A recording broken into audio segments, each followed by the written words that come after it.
السلام عليكم. اللي قدامك دي زينب، واحد كانت بتضرب يعني واحد في الشارع، وواحد تاني مسكولها، وواحد تالت بيصور.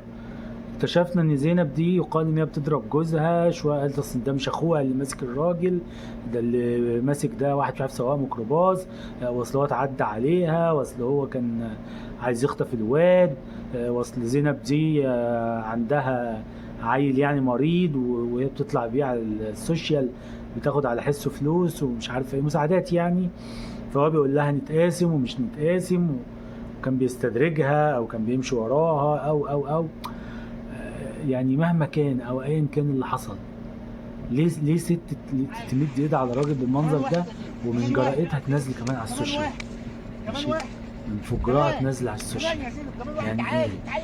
وليه انت كراجل، يعني هو بيقول ان هو بيشرب مخدرات، بس ليه انت كراجل تقبل على نفسك كده ان واحده تهينك وتضربك وتقول لها اضربي كمان؟ هل انت بتمثل؟ هل الموضوع حقيقي؟ هل انت عامل مصيبه سودة واحنا ما نعرفهاش فهي بتضربك؟ فهي رد فعل؟ يعني احنا عايزين نفهم ايه الموضوع ده بالظبط وايه تمامه، يعني مش عارفين والله. وبرضه عايزين نعرف برضه، يعني بكرر تاني، المجتمع ايه اللي بقى فيه؟ الناس بقت بتمشي تلطش في بعض، وبقت بتمشي تضرب في بعض. وجماعة ستات كانوا بيروحوا يشحتوا في مكان مش عارفه في الصعيد، الست دخلت تجيب لهم مش عارفه الفلوس، دخلوا عليها عشان يسرقوها، دفعت عن نفسها قتلوها. في ايه؟ ورجاله برضو عماله تقتل في النسوان واللي يضرب واللي يقتل واللي يحرق هو المجتمع ايه اللي جراله؟ هل غياب دين؟ ده اكيد. هل مفيش اخلاق؟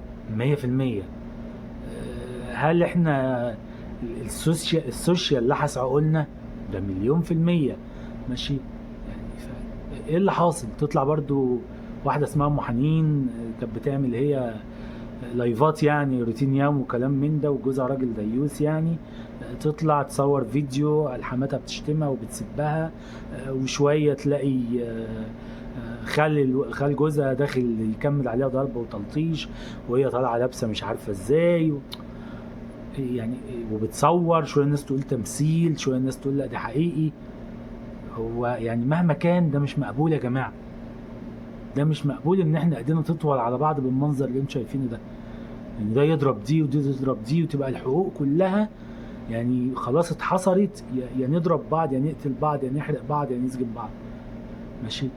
والحقوق ما بتتاخدش على السوشيال، في محاكم، في قواضي، في قعدات عرفيه.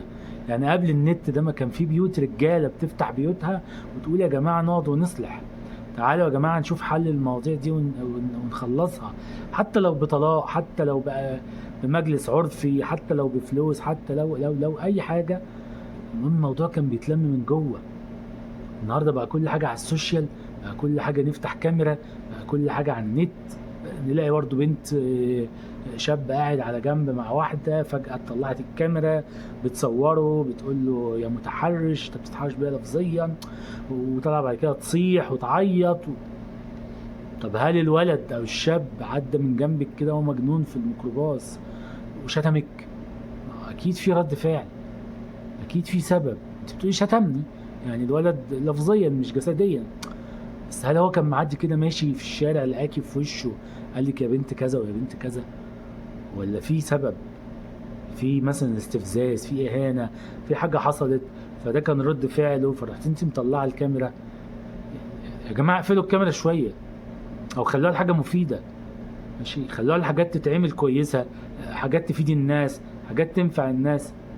ماشي، بعيدا بقى، سيبوكم من موضوع اللايفات، وكل ساعه والتانيه واحده تطلع لي تقول اصل فلان عمل لي وسوالي، وشويه وواحده تقول لي اصل حماتي وخال خال جوزي، وجوزك طلع لنا باللباس ايه القرف اللي احنا بقينا فيه ده؟ انضفوا شويه واستقيموا لوجه الله. تمام. سلام.